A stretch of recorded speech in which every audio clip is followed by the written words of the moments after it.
श्री हनुमान जी केवल राम भक्त ही नहीं बल्कि एक योगी, सिद्ध पुरुष और चिरंजीवी भी है। उन्हें परम शक्ति प्राप्त थी और यह शक्ति उन्हें भगवान राम के प्रति उनकी भक्ति और सेवा के फलस्वरूप मिली थी। तुलसीदास जी कहते हैं, अष्ट सिद्धि नवनिधि के दाता, अजबर-दीन जानकी माता। अर्थात माता सीता ने हनुमान जी को वरदान दिया है कि वो अष्ट सिद्धियाँ और नवनिधियाँ उनके अधीन रहेगी। तो ये अष्ट सिद्धियाँ क्या है?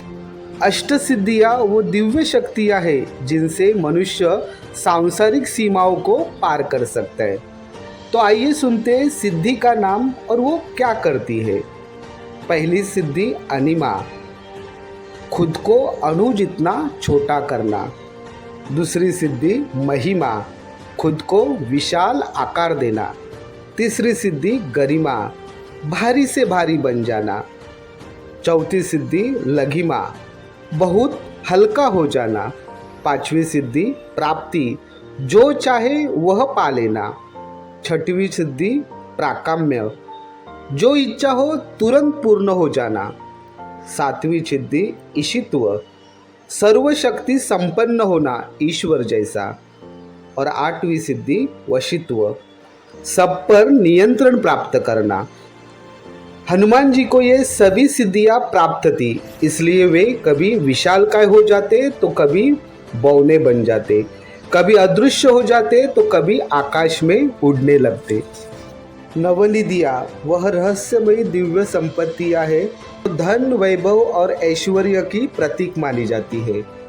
ये कुबेर के खजाने का हिस्सा होती है और आध्यात्मिक साधकों को भी प्राप्त हो सकती है।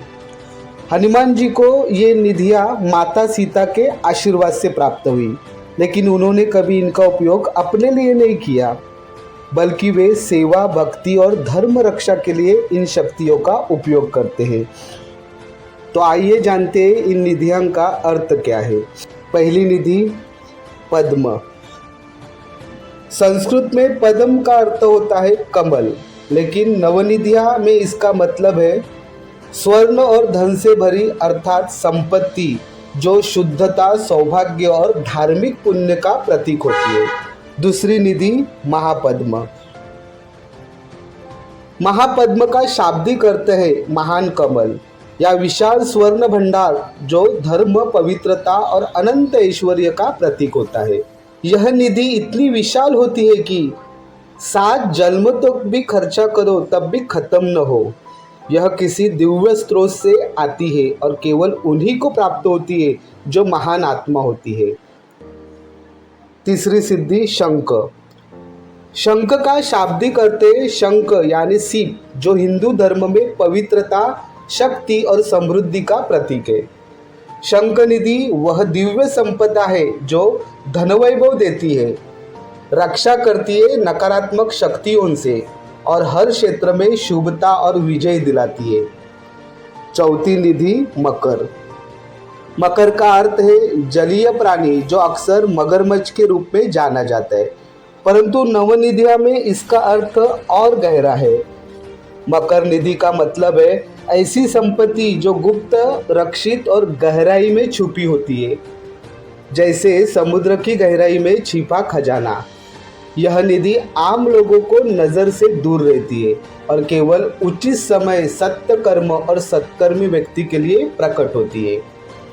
पांचवी सिद्धि कच्छप।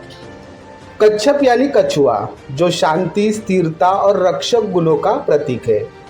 लेकिन नवनिधियों में कच्छप निधि का अर्थ और भी गहरा है। यह निधि स्थिर धन, दीर्घकालिक समृद्धि और संरक्षण का प्रतीक है। जैसे कछुआ धीरे चलता है लेकिन मजबूत होता है, वैसे ही यह निधि भी धीरे धीरे पर स्थायी रूप से लाभ देती है। यह संपत्ति जीवन में सुरक्षा, धैर्य और संतुलन लाती है। छठवीं निधि मुक्ता। मुक्ता निधि का अर्थ है ऐसी संपत्ति जो सुंदरता, पवित्रता, सौंदर्य और आध्यात्मिक ज्ञान का स्रोत हो। यह केवल धन नहीं देती, यह जीवन में मान सम्मान, संतुलन, आकर्षण और दिव्यता लाती है। सातवीं निधि नील। नील का शाब्दिक अर्थ है नीलम, जो एक दिव्य रत्न है और आध्यात्मिक दृष्टि और सकारात्मक ऊर्जा का प्रतीक माना जाता है। नील निधि का तात्पर्य यह है, ऐसी संपत्ति जो ज्ञान, वैराग्य और मानसिक शांति लाती है। साथ ही यह ध्यान, तप और अंतर्मुखी शक्तियों से जुड़ी होती है।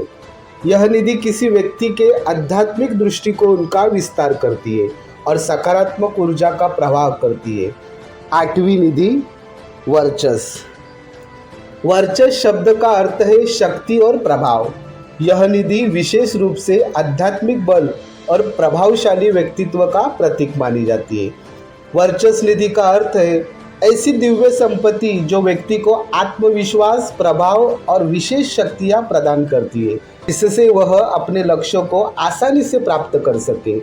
यह एक तरह की अदृश्य शक्ति है जो किसी व्यक्ति को महान बनाती है। नौवीं निधि, कौस्तुभ।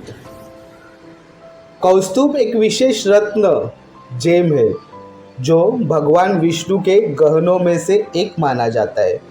यह रत्न बहुत ही अद्वितीय और दुर्लभ होता है और इसे आध्यात्मिक समृद्धि, सात्विकता और रक्षा का प्रतीक माना जाता है।